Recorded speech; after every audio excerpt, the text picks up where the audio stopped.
Today we're going to be doing a poem called The Spring Showers. Pitter patter, drip, drip, drop. The rain came down like someone drinking out a mop. Pitter patter, splish, splish, splash. We heard thunder and lightning, a boom and a crash. Pitter patter, clip, clop, clop. We sloshed through the squishy mud until the last drop.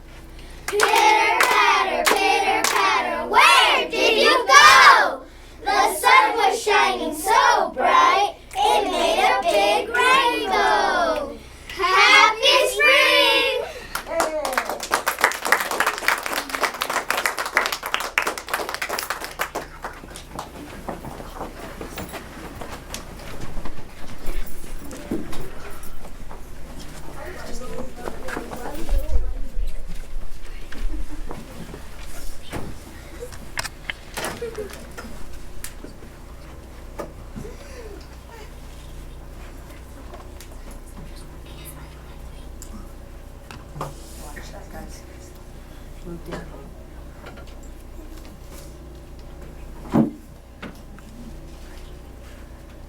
Ready, set, action! Good morning, boys and girls. Monaco's third graders from Miss Lopez's class will be performing the play Jack and the Beanstalk Trap.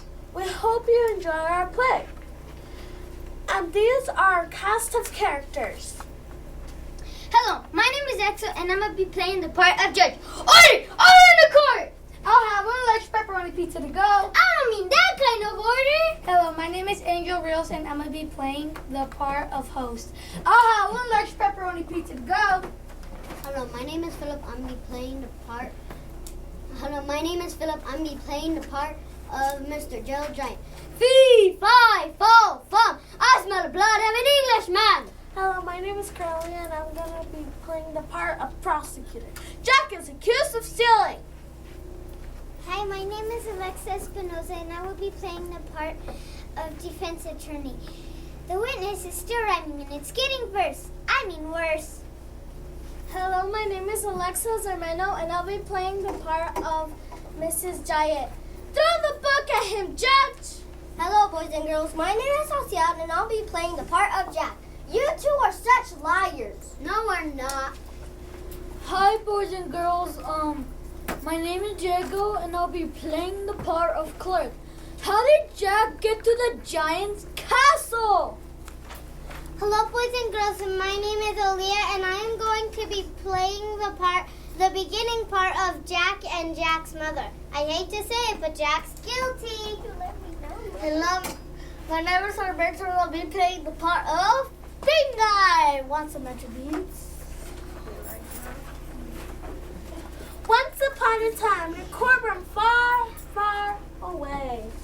Order in the court! I'll have one large pepperoni pizza to go. I love pizza. I don't mean that kind of order. I mean quiet, respect, consideration for the rights of others. That kind of thing. Now the case before us has been brought by General John against Jack on the charge of stealing. I call Mr. John to the stand. Please tell us what Jack did to you. He broke my nose. He broke my knee. I have two black eyes I can hardly see. My mouth so sore I can hardly talk. Ever since he chopped down that big beanstalk. Why are you rhyming, Mr. John? This is a nursery rhyme. When I fell, I also broke my funny bone. Sometimes things just come out in rhyme. Well, please don't rhyme in my courtroom. Mr. Jack is accused of stealing. Are you saying he also did all of this to you? Jack came and stole my gold. Then he came back in again to steal my cigar and my gold agony hand. I object. The witness is still rhyming. It's getting worse. Worse. No more rhyming, Mr. Giant. Am I clear? Yes, Judge, I can hear. The fall didn't hurt my ears. Stop picking on my poor husband. What are you going to do about Jack and the things he stole? Throw the book at him, Judge. I object. What are you objecting to now? It's dangerous to throw things. That's just an expression meaning we should put Jack in jail and throw the key away. I object. Now the prosecutor's throwing things too. Go on, Mrs. Judge. Just don't throw a fit.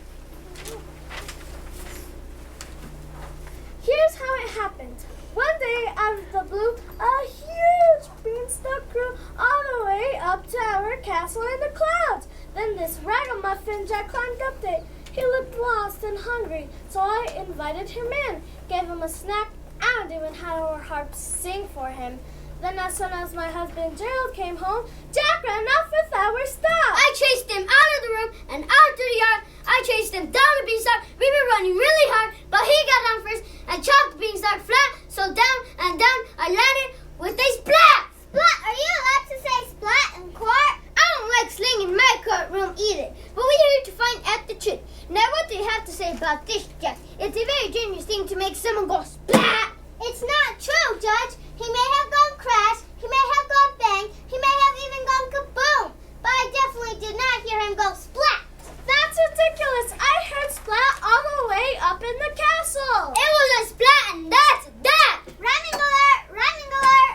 Order in the court, I say. Is it time to order pizza now? Enough about pizza and enough about splat. Prosecutor, do you have any other witness? Yes, Judge. I call the clerk for Max Depot. Now, Mr. Clerk. You didn't ask him I promised to tell the truth. I whole truth and nothing but the truth. Sorry about that. Well, do you? Of course. What a silly question. Now do you know Jack? Yes, he came to Axe Depot a couple of weeks ago with the biggest bag of gold I'd ever seen. That was our retirement money. What did Jack want? The fanciest, most expensive axe in the world. He bought the Beanstalk trap for $3,000. It took the whole bag of gold to buy it too. Do you still have the gold? Are you kidding? I spent it on this new gingerbread selling for my house. They say it's great for keeping out big bad wolves, but it seems to attract kids named Hansel and Gretel. Thank you, Clerk. For my next witness, I call the host of the Little One-Line Cottage Shopping Network. Now do you know this affair, Jack? No, but I know his mother last week. She called the network and bid on the most expensive gown in the world. She wanted to wear it to some fancy ball that Prince Charming was throwing. They're throwing things again. Go on, please. Well, she didn't have any money, but she claimed that she had a hen that laid golden eggs. Did you take her hen for the gown? I may be a fairy tale character, but I wasn't reading yesterday. Who wouldn't take a hen that lays golden eggs for a dress? When is it my turn to cross-examine the witness? Okay, go ahead. Thanks. Did Jack's mother say where the hen came from? Not exactly, but we know all the story, right? Don't assume we know the truth just because someone else told you. That's why we're having this trial. Maybe Jack's mother raised the hen herself. If Jack can throw beanstalks that reach into the clouds, why not hens that lay golden eggs? She told me her son stole it from a giant. I said he got it from some giant. That's not the same thing. Stole it or got it. It's still my hand and he better give it back to me again. He's running again, Judge. Order in the court and not one word about pizza. Defense attorney, call your witness. It's about time I caught Jack. Do you promise to tell the truth? The whole truth? Of course the whole truth. Could it be mostly the truth? No, it has to be the whole truth and nothing but the truth. You're making this really hard, you know. Just tell us what happened. It all started when I took Milky White to the market. Who's Milky White? He's my cow. Or at least he was my cow. My mother sent me into town to sell him. Her! I told you to sell her. Milk comes from girl cows. Look, Judge, we called her Milky White because she was milky on the outside, but she hadn't been milky on the inside for a long time. We were broke. We had to sell her. Anyway, I was on my way to the market when this mysterious man came out of the shadows. A mysterious man? I hope you don't expect us to believe that. He had a hat on and didn't say a word to me, all right? That sounds pretty mysterious to me. Anyway, he took Milky White and gave me 5 beans for him. Her! Milky White's a her. Anyhow, did I tell you to sell the beans for a cat? The cow for beans? Who sells the cows for beans? But Ma, I told her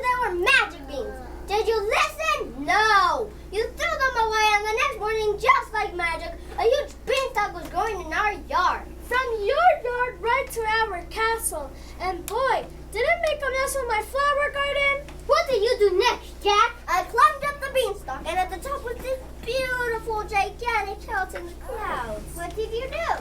I snuck inside. After that long climb, I was hungry. I told Mrs. Giant that I was a poor, starving lad who had gotten lost and climbed up the beanstalk. She fixed me a big plate of food. I mean a big plate of food. Then all of a sudden, Mr. Giant appeared and went all fee-fi-fo-fum on me.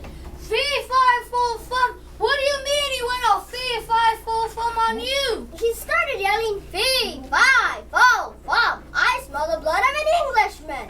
I'm not English. I don't even know what an Englishman smells like. But I wasn't taking any chances. Gerald is always fee-fi-fumming, Judge. He doesn't mean anything by it. So what did you do? I'm sorry for interrupting, Judge, but this is getting interesting. I ran as fast as I could. Then I jumped on the beanstalk and climbed down.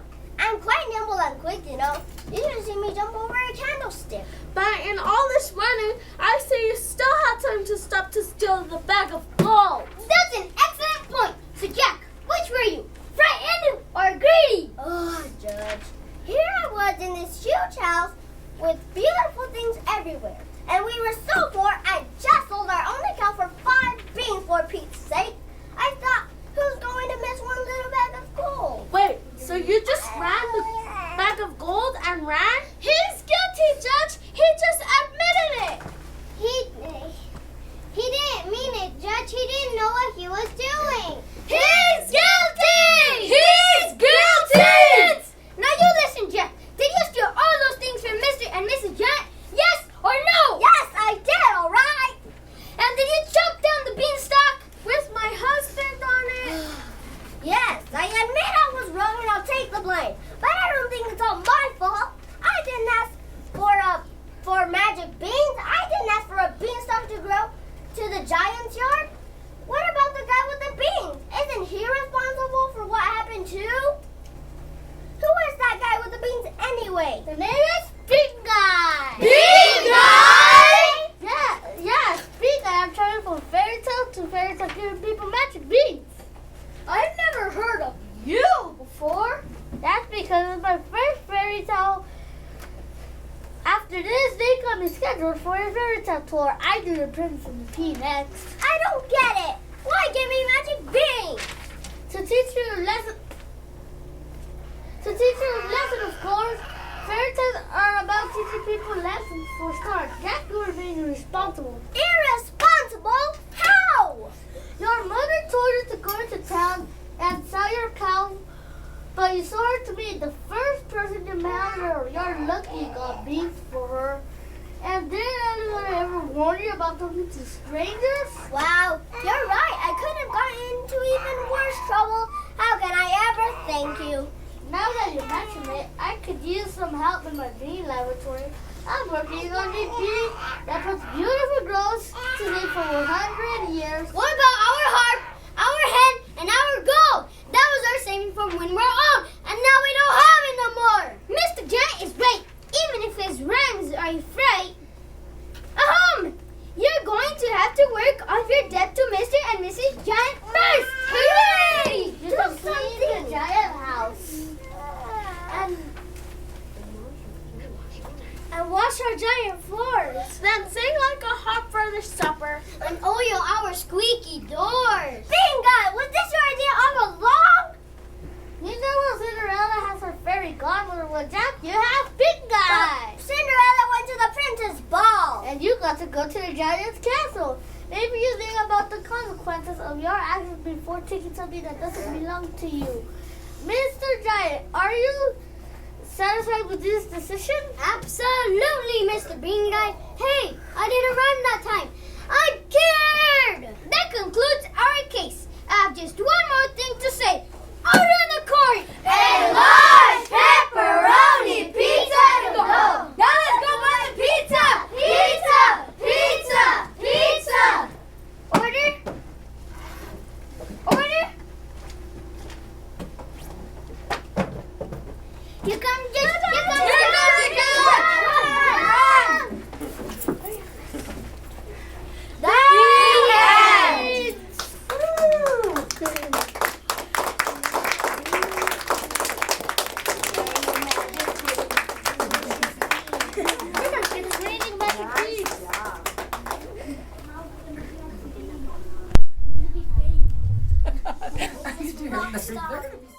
I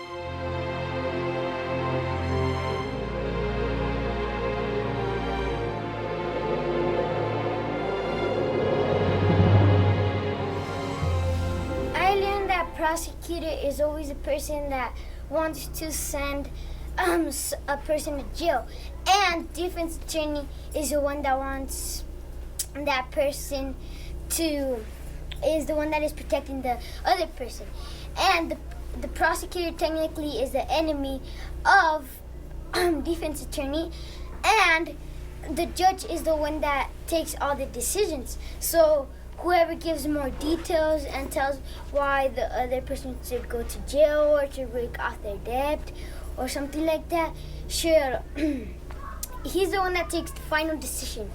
Something I learned is how when you're in a courtroom, not only is it just you, prosecutor, defense, and judge, but it's everyone in the trial. It's everyone, it's the witnesses. It's how a courtroom would really work if you were in a real courtroom.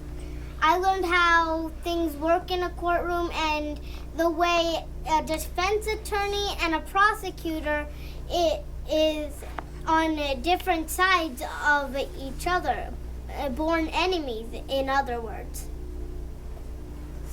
I learned that defense attorney is an enemy to prosecutor because prosecutor is trying to put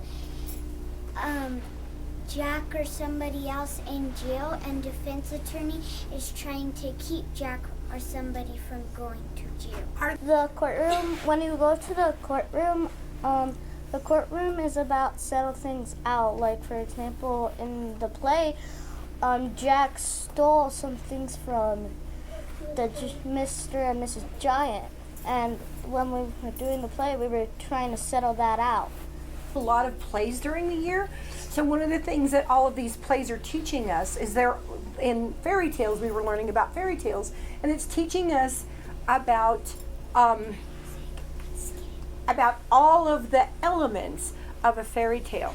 And it's teaching us about nonfiction, but there's realistic fiction that can be in that fairy tale as well.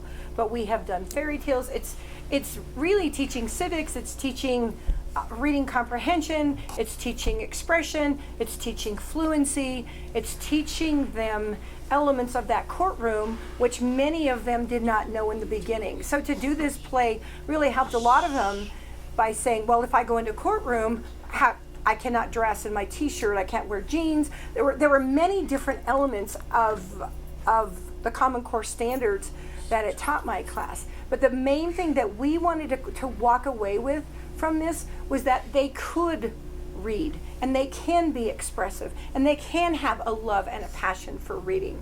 And so it was sort of walking away from that, from always doing the testing that they do so much of the time, and taking a piece that they could really just take a look at and say, you know what, I can have a fun thing to do in the classroom that is something that I can show expression with, I can show fluency, but I can also give comprehension.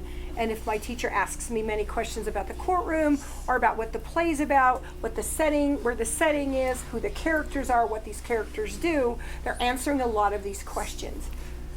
So even though I've been using Reader's Theater for many years in my classroom, this year we have a new curriculum, which is Benchmark. And Benchmark has Reader's Theater in there, and the third week we always get to do Reader's Theater, which my class thoroughly enjoys. But the Reader's Theater really does give them a passion to do something different, to show their talent, to show expression, to show fluency, and they build comprehension because they have to practice it over and over. So there's lots of questions that we do ask each other after we do the play. Reader's Theater has helped me because at the beginning of the year, I was only at 4th grade level. And with fluency and understanding things more, I've gone to 5th grade level already. We love Reader's